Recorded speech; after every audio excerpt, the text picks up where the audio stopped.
second panel for you, and I am honored to be moderating it. This panel, as you guys all can tell from the booklet, is called Driving Your Own Career, Inspiration for Going the Distance. And with all these books about leaning in and nice girls not getting the corner office, I'm very, very excited about having our distinguished panel talk to you a little bit about themselves. We're going to start with probably about 3 to 4 minutes of each of them just telling you, a little bit about their career track to getting where they are in their current positions.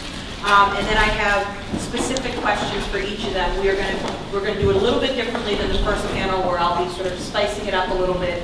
And if anyone has anything they want to comment on, we'll allow that to happen. So I am going to start by first of all saying I'm Rachael Rollins, very excited to be here. And to my immediate farthest right, we have the fabulous Christina Miller, who's going to tell you a little bit about herself. Thank you. Okay, I'm going to give you the bullet point. I graduated from Northeastern in '98. I became a Superior Court law clerk because of the recommendations from my co-op judge, Judge Grassley, if anybody ever worked with Judge Grassley. I was not from the area, and so pretty much every job I've ever received was because of co-op, somehow tied. So I then went to the Essex DA's office where I was in the appellate unit, and then really was like, I'm going to be a trial lawyer, that's all I want to do. Got a call from my former co-op employer in Norfolk County DA's office. She said, I have a job and I want you. Okay. So I went to the Norfolk DA's office, was in Quincy District Court as an assistant district attorney there, and liked it, really enjoyed it, but missed appeals, which really surprised me.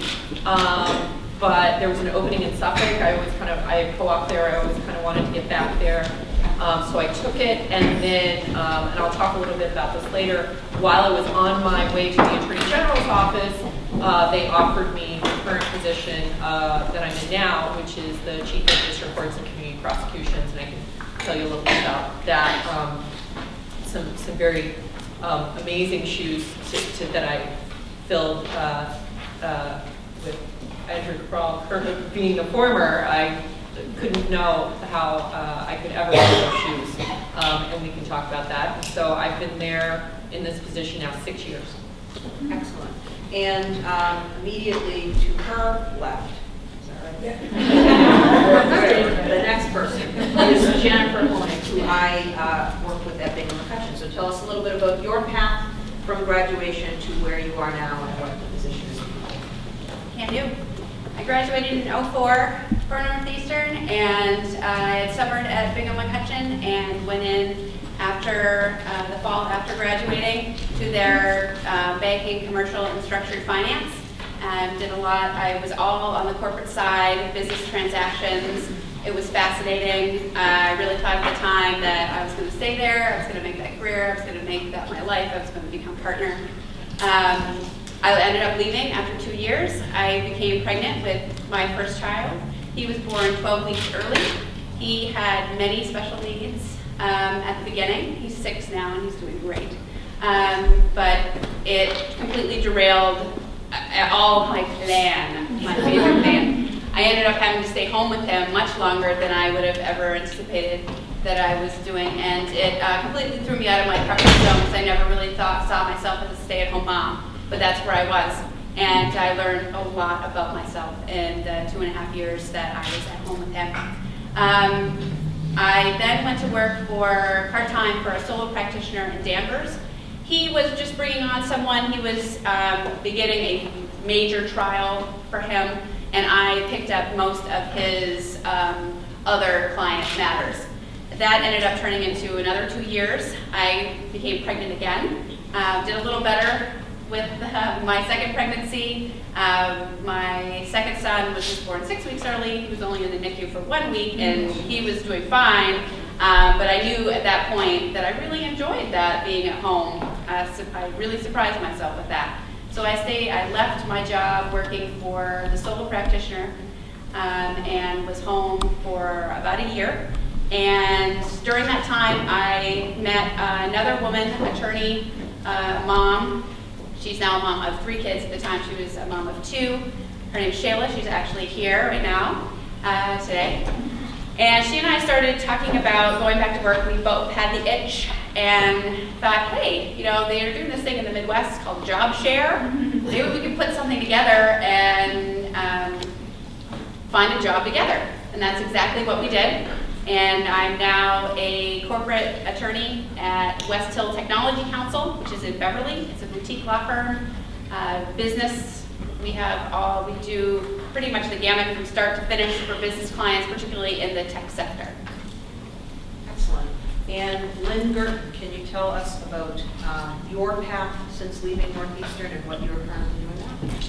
It'll cost you, but I can do it. I have to be a little bit difficult here. I want to go a little bit back before Northeastern. I went to the University of Michigan, which I loved, and then graduated and moved to Western Mass and became a paralegal in Western Mass Legal Services, as well as a community organizer. And then I went to UMass Amherst and got my master's in education. And many people said you should be a lawyer, which is something I had never considered. This was a while ago. And everybody said, if you're going to go to law school, go to Northeastern. So I applied to Northeastern. Thankfully, I got in. I loved being here.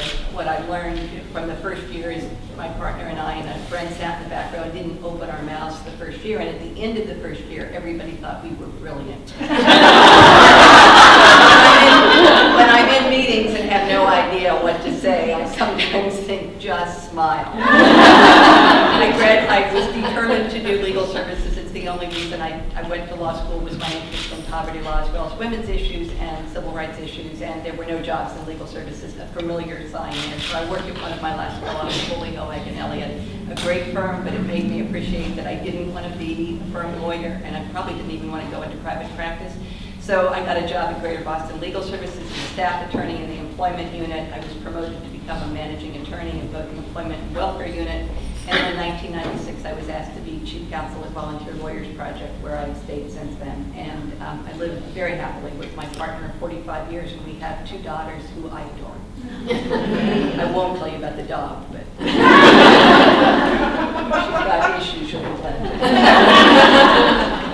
And Secretary Cabral, can you start, you are not a Northeastern graduate, but will you tell us a little bit about you? Anyways, I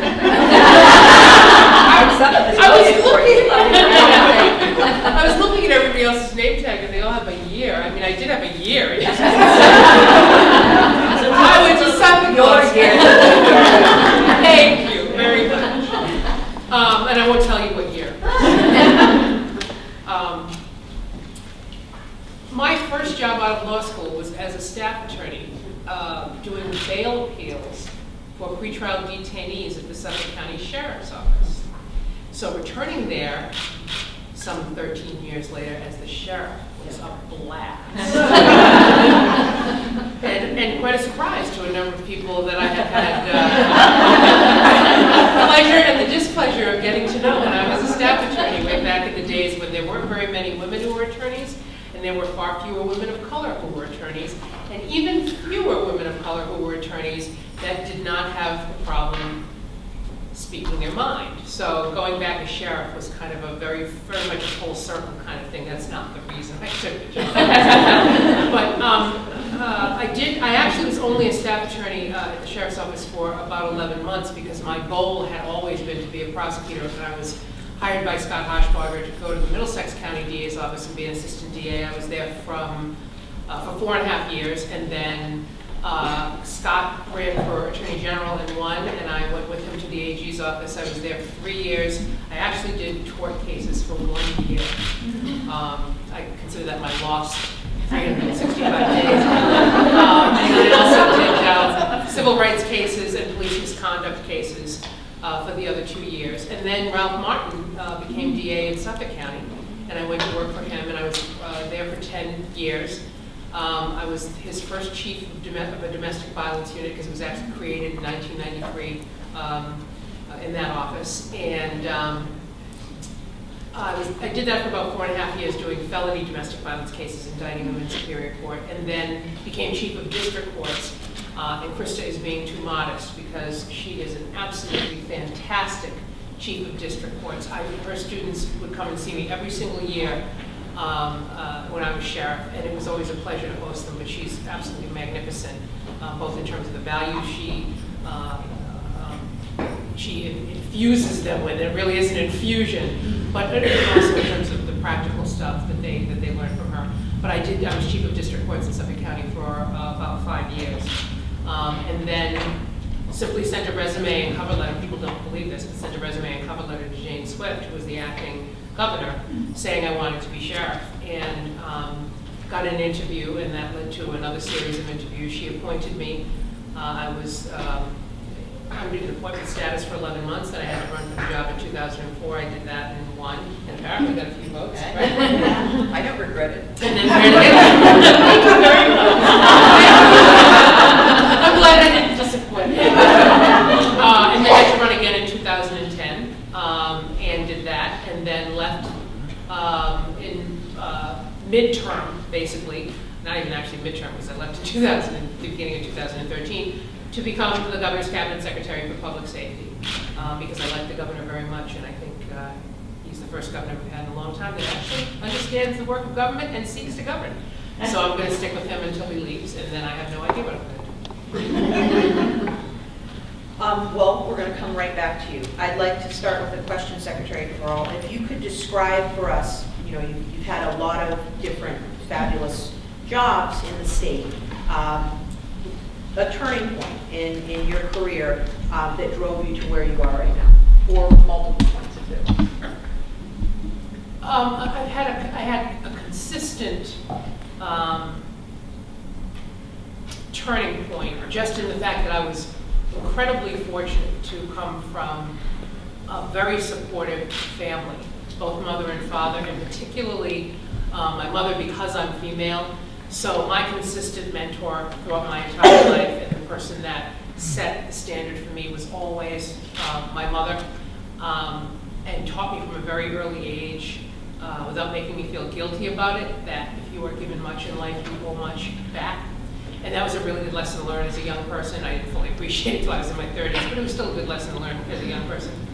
But a turning point career-wise was going from the DA's office under Ralph Martin, where he had implemented this model of community prosecution that had been unprecedented in Suffolk County. So literally took prosecutors out of the courtrooms and into the communities to do things like safe neighborhood initiatives and become partners with people who lived in the neighborhoods of Boston, and show them that they could have a hand in their own safety and therefore contribute generally to public safety.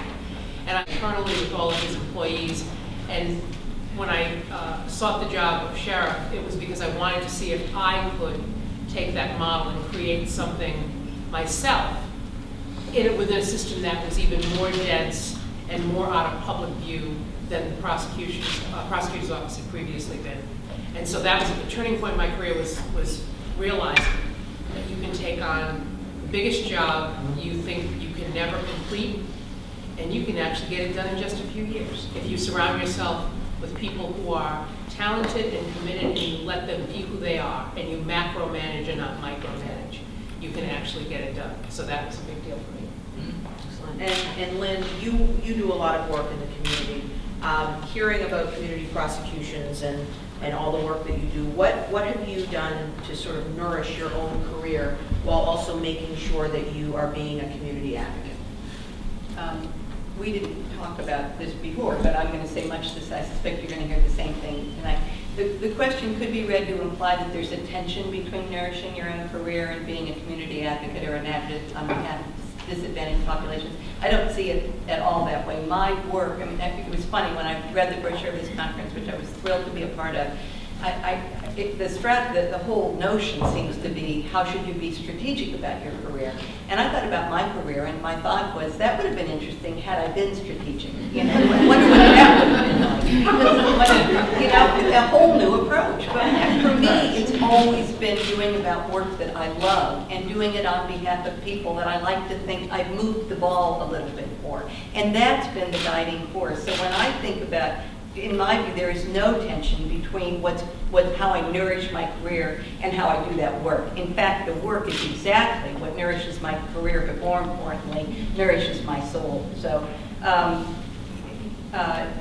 when I can think of a couple areas that illustrate that for me, there is nothing in the world like working with a group, exactly what Andrea said, of smart, talented, committed people working together. Now, you could be working together to plan a garden party, and that's fun. But when you're working together to get from here to there, and you actually either get there or you get close, there's a rush from that. You all know this, that is incalculable and cannot be overstated. I recently, through the BBA, was asked to work on veterans issues, and I've told them, I've told everybody, I'm probably one of the most anti-war people you will ever meet, but this was work that needed to be done.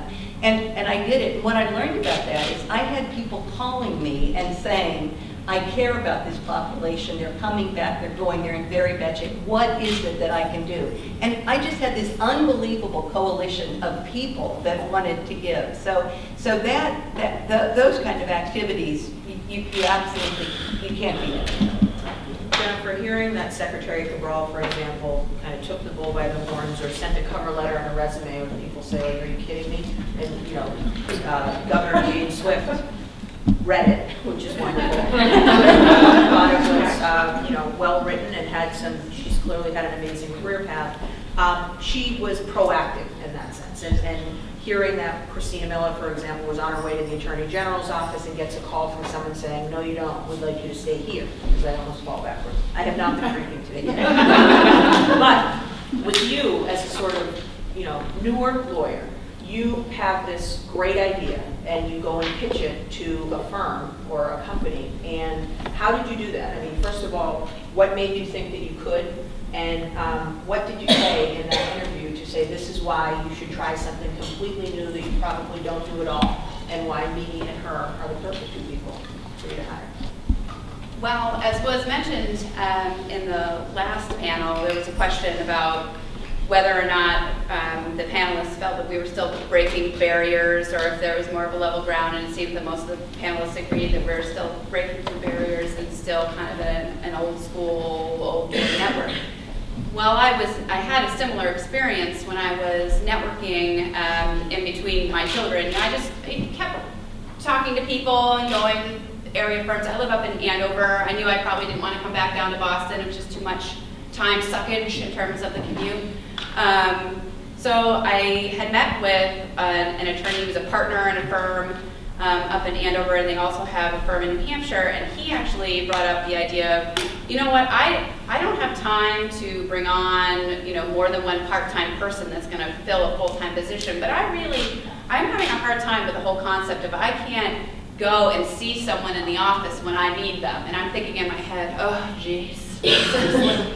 Have we gotten past this? But it got the wheels turning for me. Like, okay, instead of going out and being completely rebellious and trying to really fight against the way the establishment seems to still be, is why don't we kind of whittle our way in and try to change it from the inside by a structure that will be a good fit, or a good model, even for firms that they're kind of holding their ground in terms of the old way things have always been done.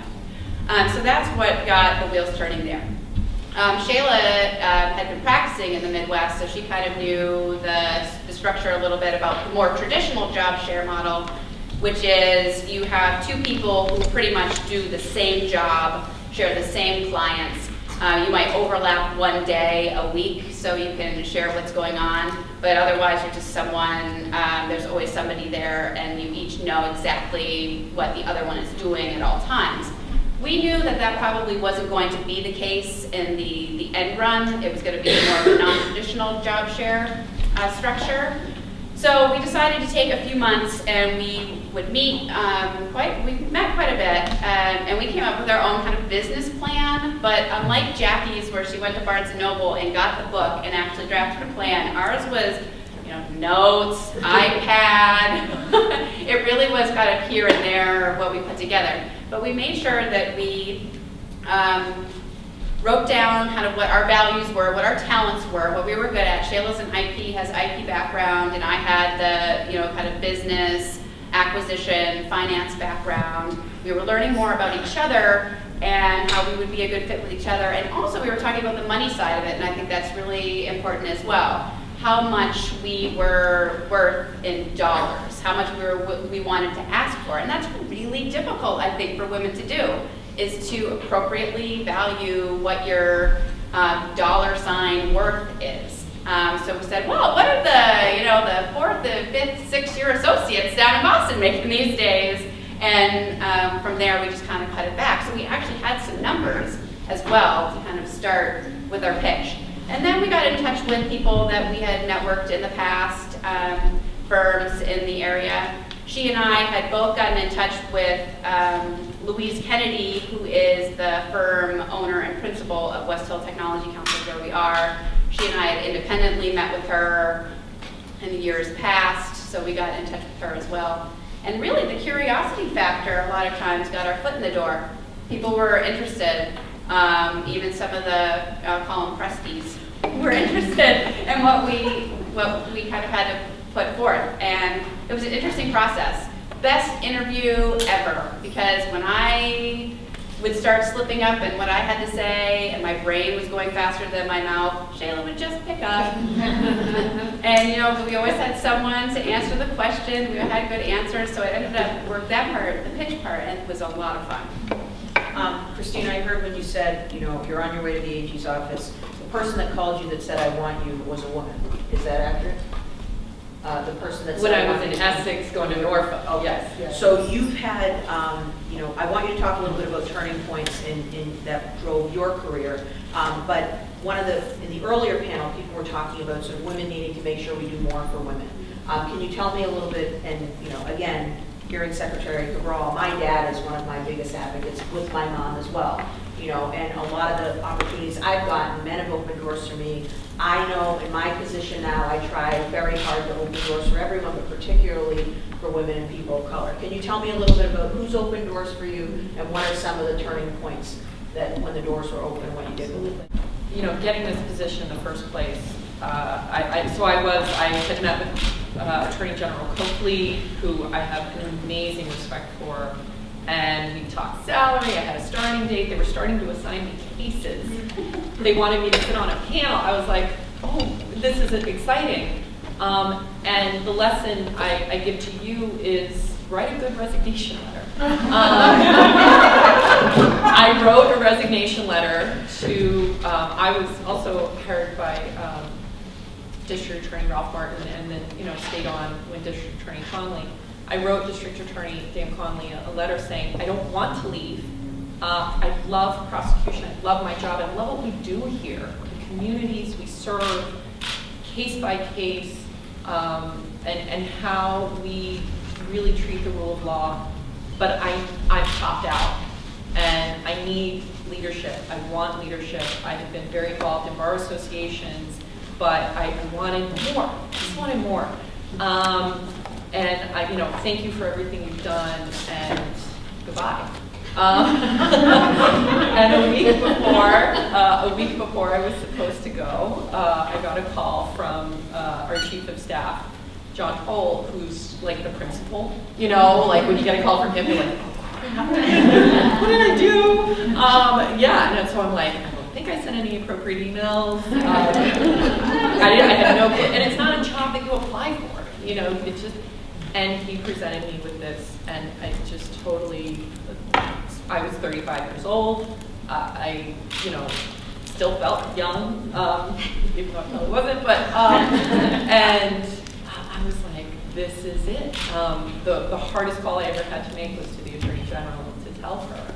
Thank God she had been a DA and sort of got it and was wonderful and is an amazing leader.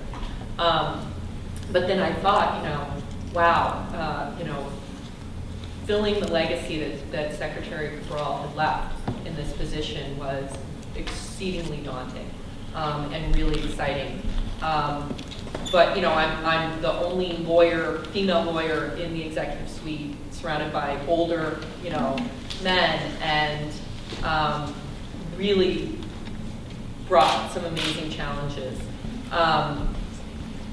What I realized, turning point wise, is that the turning points, I think, are really internal.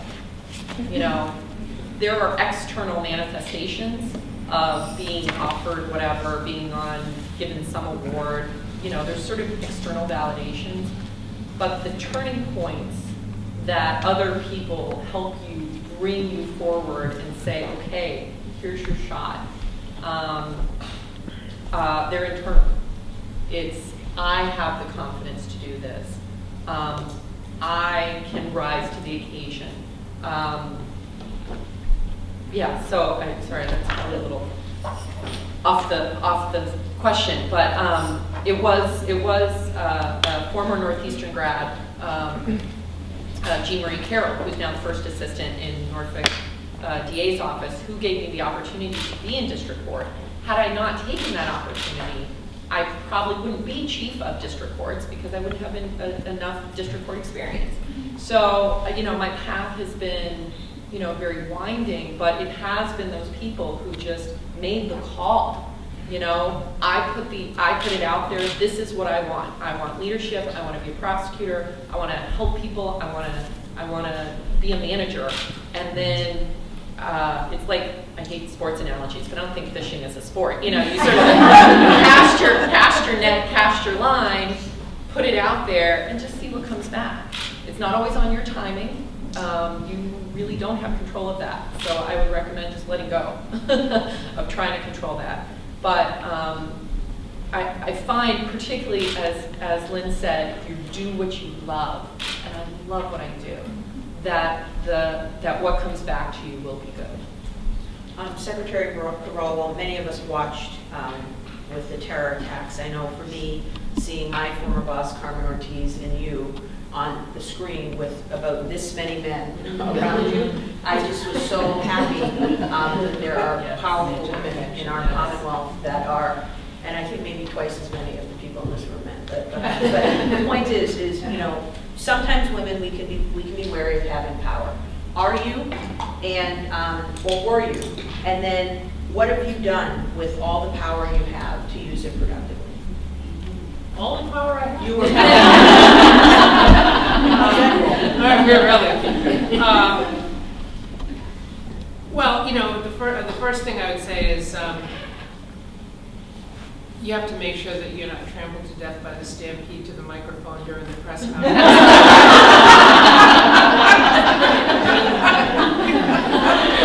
The one where you go, really? I've been here for 18 hours. Where did you come from? I was over there waiting for the press conference.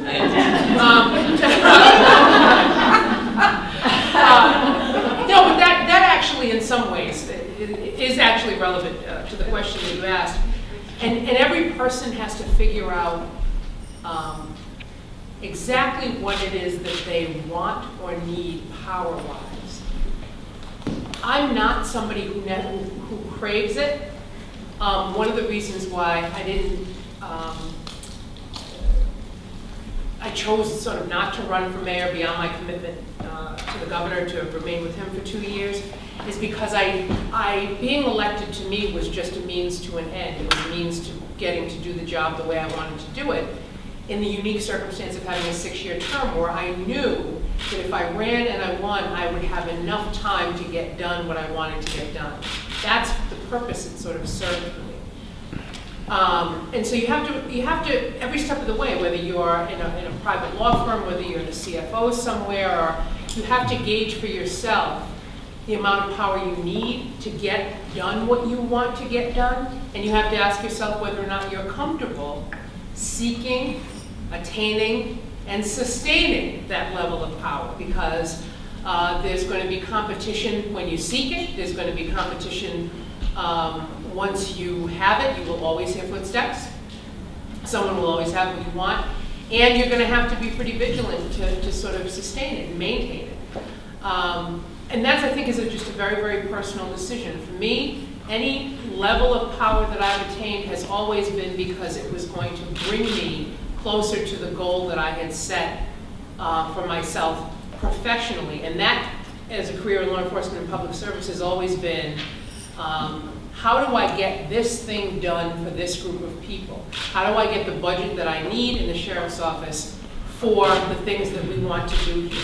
How do I fundamentally change the culture in a correctional system that is very heavily male-dominated and also very much out of the public view?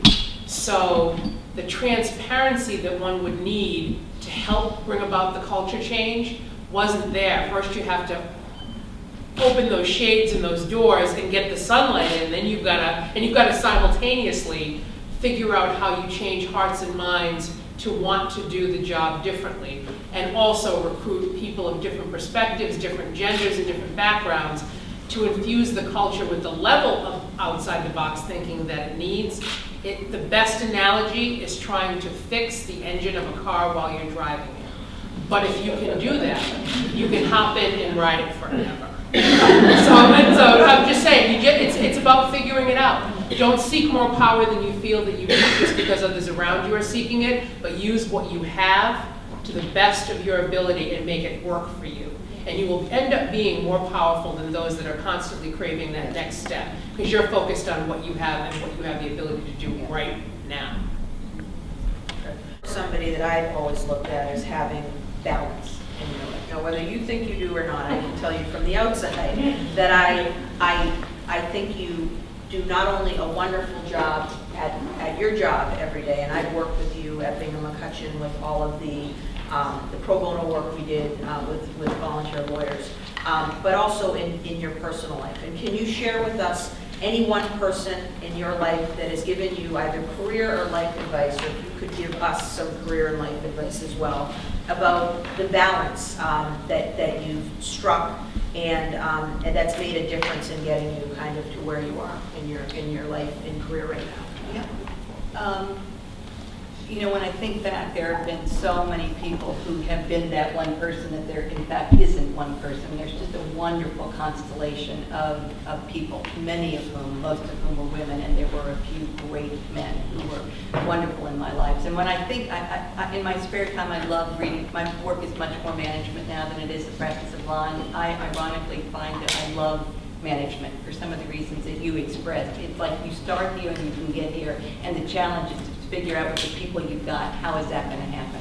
And what I've learned from the people who have been mentors to me, and what I've learned repeatedly when I read the management articles, is the one thing that can sustain you and make you unbelievably effective is a can-do attitude. And when I think back upon the people that I had the most fun with and just felt this wonderful feeling working with, they were that kind of people. So you would rush into their room and say, I've got a great idea. Why don't we do a comparable work lawsuit? And their first reaction would always be, that's a great idea. And they'd stop everything they were doing. This is a slight exaggeration. They'd stop everything, you'd get the statute out, you'd figure out. And I love people like that. And because I love it, it's the kind of person I have tried to be for others. And I've learned over the years, reluctantly, because it's not nearly as much fun, is that every now and then you have to manage that. You have to sort of step back and say, maybe this isn't the right time, maybe we don't have the right staffing patterns, but that initial, yes, there is nothing in the world. And what I've learned about that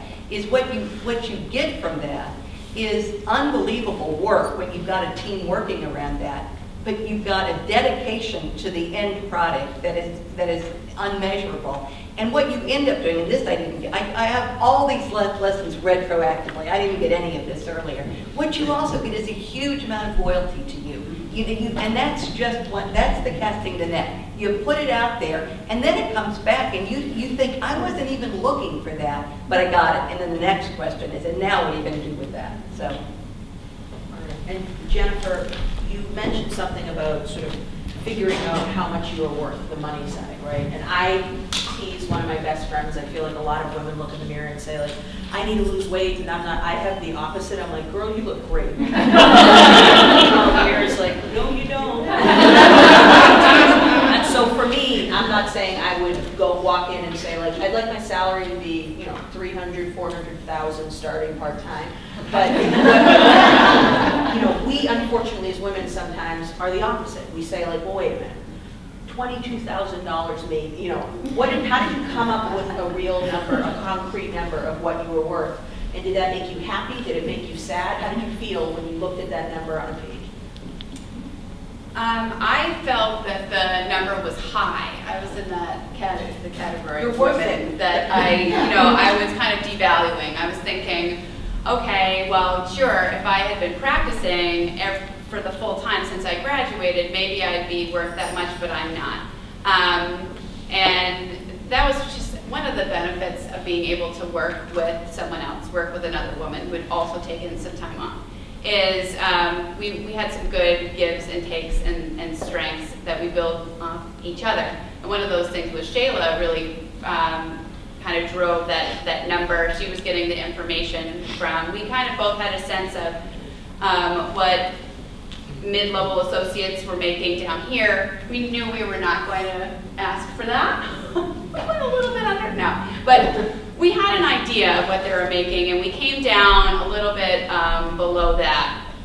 And we didn't, when we were interviewing, we weren't the first ones to bring it up, but we felt that we had that information already scribbled down on a notepad, or maybe it ended up actually nicely typed on the iPad, I don't recall.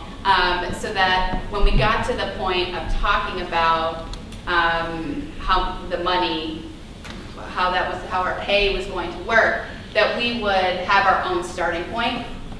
And so we wouldn't just, I think what happens sometimes is you're so excited about getting back to work and having that part of your life back that whatever the potential employer offers you, it's almost as if you don't hear it. Okay, great. So because we had done that research and had that written down for us,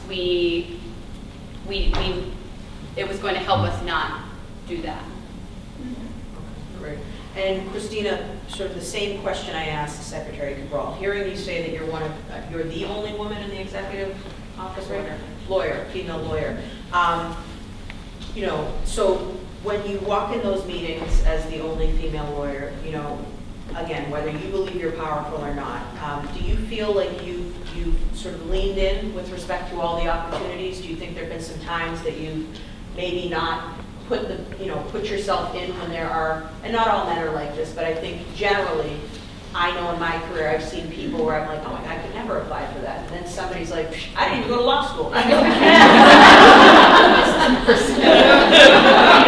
but again, it's like that super confidence. And but what are your comments about that? Well, one side comment, when I applied to the Attorney General's office, I actually applied to the appellate division, and their chief was opened up, and a friend of mine, who I'd been in ADA with, female, I was talking to her, and she was at the AG's office at that time, and I said, I'm thinking about applying for that position, what do you think, blah, blah, blah. And she goes, oh, the chief position, that's great, it would be perfect. And I'm like, no, I'm not qualified for that. Are you crazy? And she was like, I'm so not crazy, you're so qualified for it. And, what is this coming from? So it was so great to have that mirror, to mirror back at me my own craziness. So I did apply for the chief position. I didn't get it, and the person who got it didn't have a lot more experience than I did. But it showed the office that that's what I wanted. It showed them that I was going to go for that, and it taught me a great lesson generally. When there happened, particularly my first 2 years as chief, I probably did sit back a lot more because I felt like I just needed to get the lay of the land. I just needed, particularly Secretary Cabral can tell you, you're dealing with agencies, probation, clerk's offices, judges, courts, these institutions that have been solidified. You want to bring a change agenda to something that has been, the roots are so deep. And you're in your late 30s going, yeah, can we do this differently? Like, no. So I do think when I come in, I try to just be open and sort of sit back and just take it all in. It's that relationship building. You have to build that relationship first before you can then bring them in with you. Have to bring the people in with you. At least I do. That's how I manage. So, when you encounter resistance, first of all, I think you have to realize your own resistance. Because if you think you're encountering resistance, that means you're being resistant too. to their ideas, to where they are. So first acknowledge your own resistance. And then I truly do think that everybody's intent is good. I don't think people, even the most negative people, I think it's my perception of their negativity, but I still think their intent is good. And so I want to see where they're coming from so that I can meet them and be open to them and then see where we can go together. Now, that's a long process. That takes a long time to build those relationships with all these different players. But when you get there, the buy-in or the change can be real. It's not pyrrhic. It's sustainable. I think it's more sustainable. So I do agree with leaning in, but I think you got to lean back first. Secretary Cabral, I'm going to throw something at you. Your story about not physically. You have a pen in your hand and a bottle. Your story about being a staff attorney at the sheriff's office and coming back as sheriff is like the dream I have every night. I get to have my revenge on everybody. It was clearly much nicer than that and you do it. But tell me, in a hypothetical situation, if you, when we are dealing with maybe non-supportive individuals, and you've been a staff attorney and you've been the sheriff, so as a younger associate, as a younger lawyer, when you're dealing with non-supportive people you cannot ignore, which I love ignoring people, but not your superiors, etc. What advice would you offer to people at the early stages in their career, and then now, you as the secretary, for example, when you're dealing with non-supportive people that you have to either report to or are your peers elsewhere, is that advice the same or does it change? Well, I actually did run afoul of my superiors when I was a staff attorney. And I did something that I felt was right, and I wasn't, because I was young, was not thinking that the person that you are taking up for, in doing that, you were essentially going against the person who hired you. But that, I've always kind of done that anyway. I just didn't realize that I ought to have gone about it a different way. So what I probably should have done and didn't do was to have a conversation with that person about how I felt, about what was happening to this particular individual and why I felt it necessary to defend him, and that it was a matter of principle. Now, I would have put myself in the position to have that person say to me, but I don't want you doing that, and you're not to do it, and then I would have had some choices to make. But it would have been better to go to show that level of respect for the fact that this was the person who had hired me, and that just an acknowledgement that my doing that would be detrimental to the position that he was taking in that particular case. And I didn't see that. All I could see at that time was this, to me, was the right thing to do, and what was happening to this person was unfair, and I was willing to help them. So I would say, there are lots of ways to approach, as Krista said, getting to yes for yourself. In my experience, there are to make you mayor again.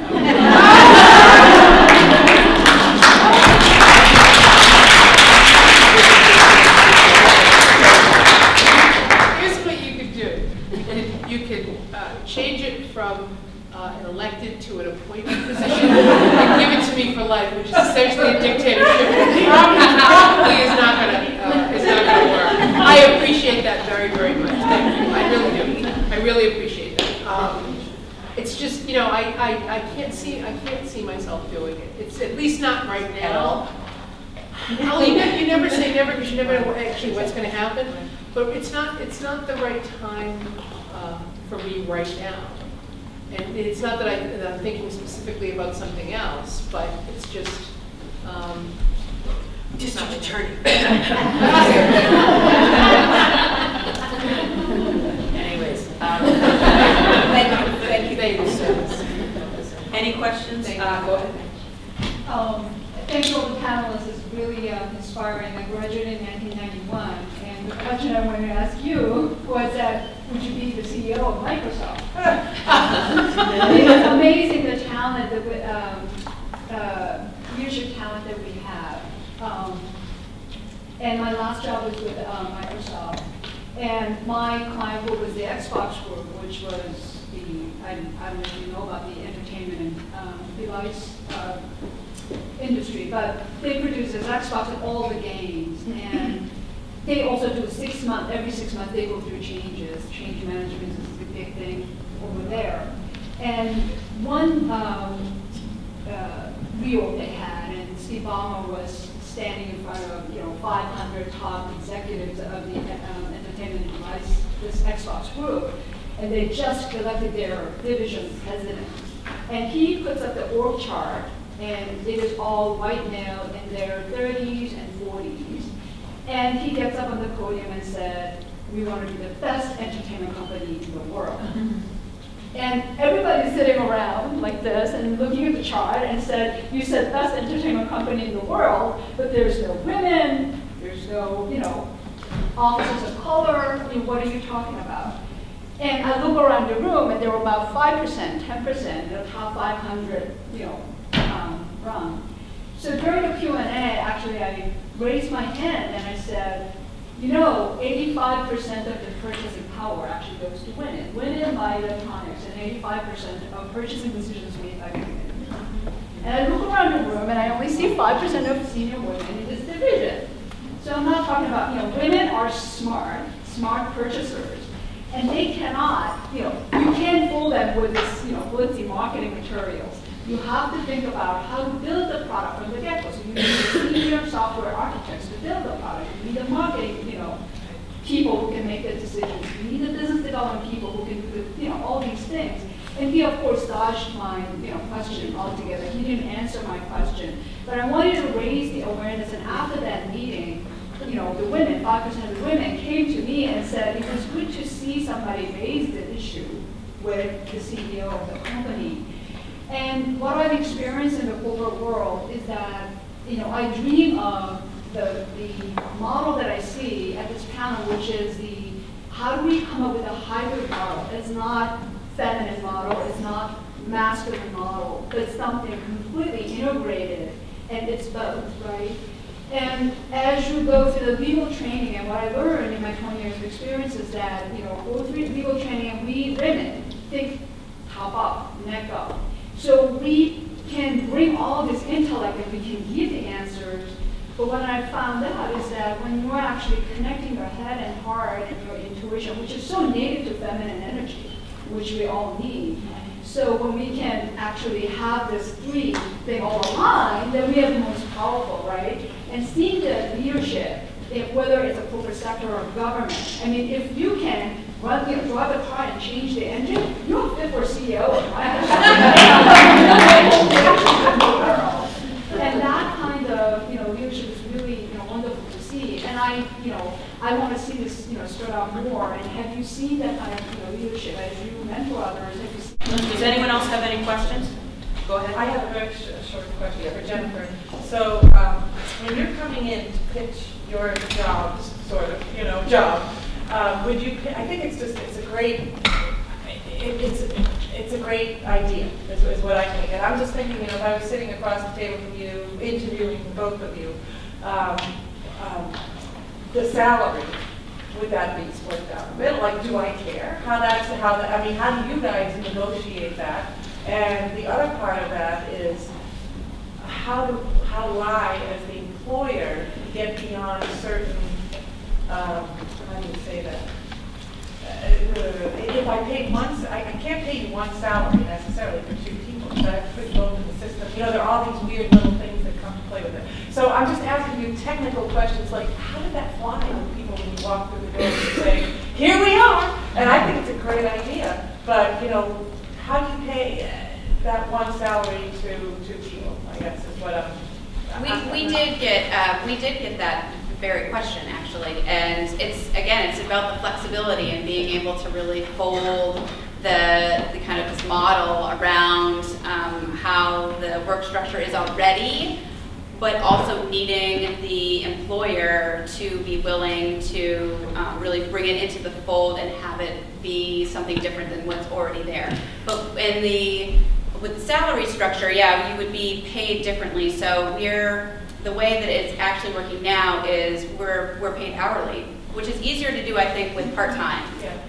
So we're paid for the hours that we're there. Each as part-time employee. Each but- separate, so we're both Okay. separate. So it's almost just kind of in theory, we are this one full-time employee, but actually, and how it ended up working at West Hill is we only share maybe just a couple of clients even. Shayla does IP, does a lot of IP work, and I do kind of more the business contracts, transactional side.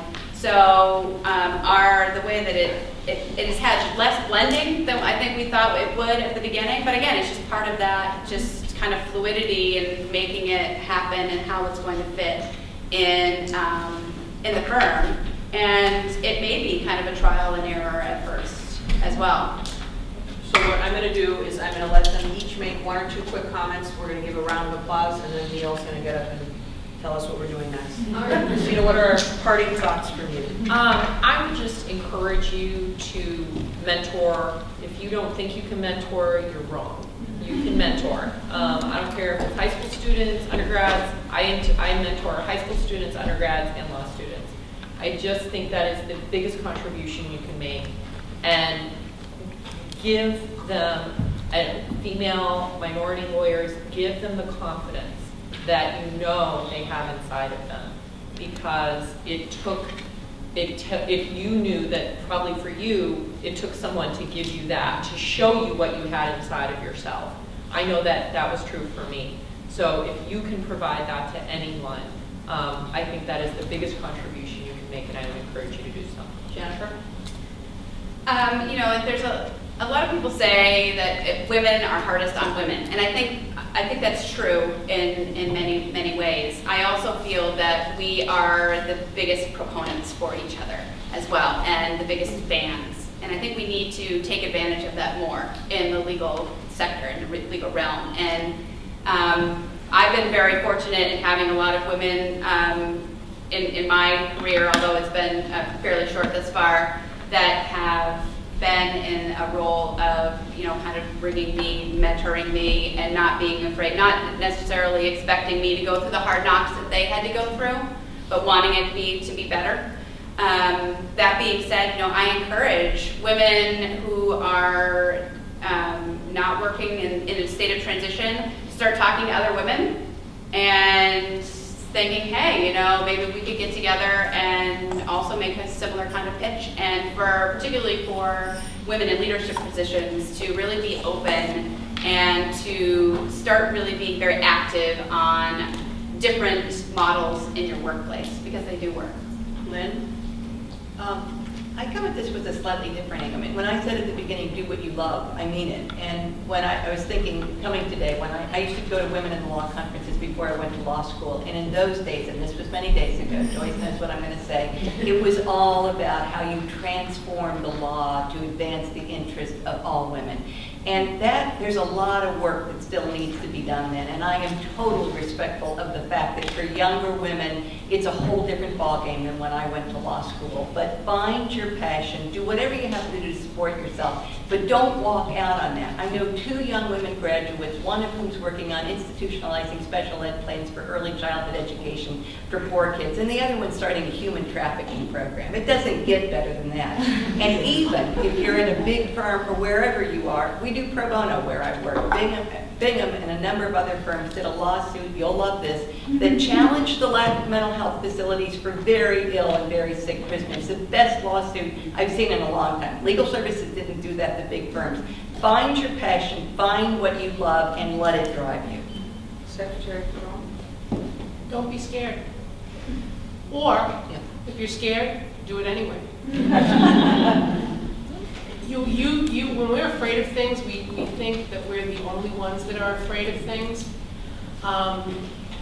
Everyone is afraid of things. The difference is between the ones that do it anyway and the ones that don't. So don't sell yourself short. Just do it anyway. Everything that every other panelist said is absolutely true. What is also true is that women criticize self before any other thing. We don't need to do that. There are plenty of non-women who are willing to criticize us. Why are we criticizing ourselves? Science says that we are stronger. Science does not create things that are responsible for bringing forth the generations of life within that species. Science doesn't give that to the weaker of the two, whether you ever decide to have a child or not. Science doesn't give that responsibility to the future of the species to the weaker of the two. You have everything you need with you. You have it inherently. Your point of view is inherently valuable. It deserves to be heard, and you should demand that it be heard when people say that it shouldn't be heard. You just have to believe that that's true. That's all.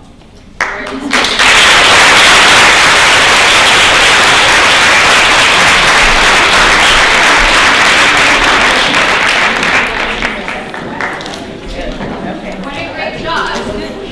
Phenomenal, really. All right, just 2 minutes. So what happens next is everyone runs to the same bathroom, and then we're going to do the breakout sessions. Some of you signed up for speed mentoring. Terrific. You can also drop in the breakout session